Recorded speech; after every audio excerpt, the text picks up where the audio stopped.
Shalom, selamat pagi Bapak Ibu Saudara-saudara yang dikasihi Tuhan Yesus.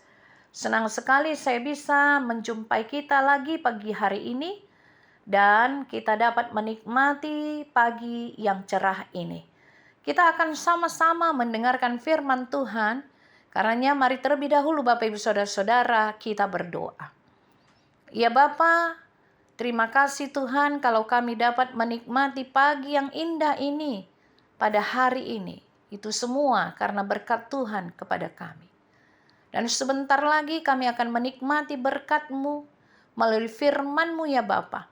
Karena itu Tuhan kami memohon kuasa Roh Kudus-Mu memberkati hati dan pikiran kami agar firman Tuhan boleh menjadi berkat bagi kami. Terpujilah nama Allah Bapa di dalam surga, di dalam Kristus Yesus Tuhan kami berdoa dan mengucap syukur. Amin. Bapak Ibu Saudara-saudara yang dikasihi oleh Tuhan Yesus, firman Tuhan pada hari ini diambil dari 1 Yohanes 4 ayat 10, demikian dikatakan oleh firman Tuhan. Inilah kasih itu, bukan kita yang telah mengasihi Allah, tetapi Allah yang telah mengasihi kita dan yang telah mengutus anaknya sebagai pendamaian bagi dosa-dosa kita. Bapak Ibu Saudara-saudara yang dikasihi oleh Tuhan, demikian firman Tuhan. Kalau kita berbicara mengenai kasih, tentu kita semua sudah tahu ya Bapak Ibu Saudara-saudara, kasih Tuhan Allah itu di dalam Kristus adalah kasih agape. Kasih tanpa batas. Kasih tanpa reserve atau kasih yang artinya kasih tanpa menuntut balas. Kasih Tuhanlah yang membuat Tuhan Allah mengutus anaknya sebagai pendamaian bagi dosa-dosa kita. Karena begitu besar kasih Allah akan dunia ini, sehingga ia mengutus anaknya yang tunggal, supaya setiap orang yang percaya kepadanya tidak binasa, melainkan beroleh hidup yang kekal. Demikian firman Tuhan. Karena itu Bapak Ibu Saudara-saudara yang dikasihi oleh Tuhan Yesus, berarti kita seharusnya sungguh berbahagia. Karena hanya jika kita percaya, kita diselamatkan dari dosa-dosa dan dari kematian. Betapa hal ini sebenarnya sungguh menguatkan kita. Asal saja kita percaya sungguh-sungguh akan firman Tuhan. Karena itu pertanyaannya yang muncul mungkin seperti ini. Apa kira-kira yang membuat Tuhan Allah perlu mengutus Kristus? Walaupun tentu jelas karena kasih-Nya. Tetapi mengapa itu terjadi? Kasih Tuhan itu mengapa harus diberikan kepada kita? Karena Tuhan Allah melihat manusia ciptaannya sudah jatuh ke dalam dosa. Saya teringat akan lagu di buku ND yang seperti ini lagunya Bapak Ibu Saudara-saudara.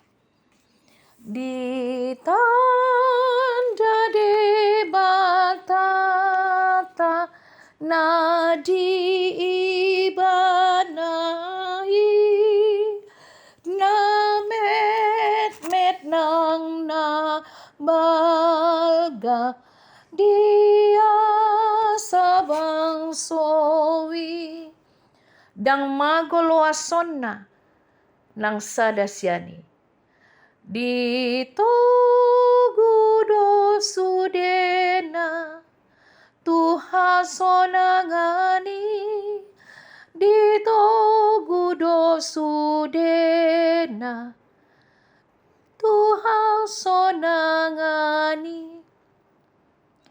Karena Tuhan Allah mengenal semua ciptaannya, baik yang besar maupun yang kecil. Dan Tuhan Allah tidak akan membiarkan satu pun hilang. Itu sebabnya Tuhan tidak menginginkan kematian orang yang jahat. Karena Dialah yang menciptakan kita. Karena Tuhan Allah lah yang memiliki kita. Dan karena Tuhan begitu mengenal kita, lebih dari kita mengenal diri kita sendiri. Itu sebabnya kasih dan cintanya kepada kita diberikannya. Kalau di Hatta Batak lebih tepat bahasanya, dipasahat. Disampaikan kepada kita. Supaya kita berubah. Tidak lagi takang maroha atau membangkang. Seperti bangsa Israel pada zaman dulu. Yang menyembah dewa Dewi Baal. Sehingga mereka perlu dihukum agar kembali kepada Tuhan.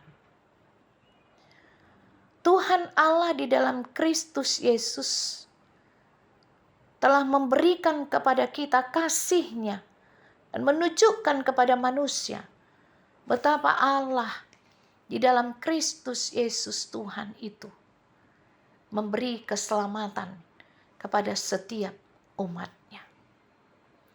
Karena itu Bapak Ibu Saudara-saudara yang dikasihi Tuhan, tidak ada lagi alasan bagi kita untuk tidak menerima Kristus Yesus di dalam kehidupan kita. Tidak ada alasan kita untuk ragu-ragu. Tidak ada alasan kita untuk kecewa terhadap perbuatan Tuhan di dalam kehidupan kita. Karena Tuhan tahu apa yang terbaik untuk kita, Bapak Ibu Saudara-saudara.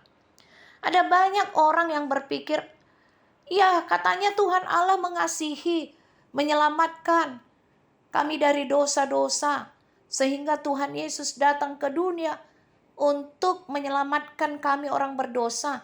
Tetapi kenapa toh di dalam kehidupanku aku masih kekurangan? Mana kasih Tuhan itu? Kenapa di dalam kehidupanku masih sangat banyak pergumulan, masih sangat banyak penderitaan? Mana kasih Tuhan? Mungkin orang-orang pernah berpikir atau mengatakan hal itu, marungut-ungut, mempersalahkan Tuhan. Bapak Ibu Saudara-saudara, mari kita bertanya kepada diri kita masing-masing. Tuhan yang salah atau kita yang salah? Apakah kita sudah sungguh-sungguh percaya? Apakah kita sudah sungguh-sungguh bersyukur? Apakah kita sudah benar-benar ingin menyenangkan hati Tuhan? Apakah kita sudah benar-benar mengasihi Tuhan? Bangsa Israel juga ditegur oleh Tuhan. Karena Tuhan Allah begitu mengasihi bangsa itu. Sehingga bangsa itu perlu ditegur, perlu dihukum. Sehingga mereka sadar akan perbuatan dosanya dan berbalik lagi kepada Tuhan Allah. Kita juga mungkin demikian. Ada dua hal yang dapat kita lihat atas kejadian atau perkara yang datang dalam kehidupan kita. Pertama, diizinkan oleh Tuhan Allah seperti yang Ayub pernah terima dalam kehidupannya, bukan karena dosa-dosa Ayub, tetapi karena iblis meminta kepada Tuhan. Diizinkan Tuhan perkara itu terjadi. Tetapi Tuhan menguatkan Ayub. Iman Ayub terbukti untuk kuasa dan kemuliaan Tuhan nyata atas diri Ayub. Perbuatan Tuhan yang besar dinyatakan melalui perkara Ayub. Yang kedua, itu karena dosa kita sendiri mungkin. Kita sendiri yang membuat kesalahan-kesalahan karena tidak berserah kepada Tuhan dengan sepenuhnya. Maka datanglah persoalan-persoalan yang harus kita hadapi di dalam kehidupan kita. Karena itu Bapak Ibu Saudara-saudara yang dikasihi oleh Tuhan Allah, jangan pernah meragukan kasih kesetiaan Tuhan kepada umatnya, kepada segenap ciptaannya, asal saja kita sungguh percaya akan kasih Tuhan. Begitu besar kasih Allah akan dunia ini, sehingga ia mengaruniakan anaknya yang tunggal, supaya setiap orang yang percaya kepadanya tidak binasa, melainkan beroleh hidup yang kekal. Supaya kita tidak binasa oleh karena dosa-dosa kita. Supaya kita selamat ketika di dunia ini, bahkan berkemenangan sampai memperoleh kerajaan Allah yang kekal. Karena itu ketika Tuhan memanggil kita, disodoau kata Tuhan. Di sini aku berulang-ulang kali Tuhan mengingatkan kita supaya kita datang kepadanya. Karena itu mari datang kepadanya, karena kasih Tuhan sudah nyata atas kita, diberikan kepada kita. Sudah pertama-tama Tuhan sudah berinisiatif untuk mengenalkan dan menunjukkan dirinya penuh kasih terhadap kita melalui kedatangan Kristus. Karena itu kita yang diminta, orang yang berdosa ini, yang diminta oleh Tuhan untuk datang mendapatkan Tuhan di dalam Kristus, Tuhan yang Maha Kudus itu. Karena itu Tuhan berkata, aku di sini. Sama seperti orang tua yang mengatakan kepada anaknya, kalau kau takut anakku, aku di sini. Maka datanglah anak tersebut kepada bapaknya, supaya dia tidak menjadi takut lagi. Karena bapaknya memberikan keyakinan, kekuatan kepada anaknya. Lebih dari kasih orang tua kepada anaknya, kasih Tuhan kepada kita. Kita yang sering menimbil, kalau bahasa Bataknya, lari dari Tuhan yang memberi keselamatan itu. Karena itu Bapak Ibu Saudara-saudara, marilah kita benar-benar tidak merdua holong. Mengasihi Tuhan Allah di satu sisi, tapi sangat mengasihi dunia di sisi yang lain.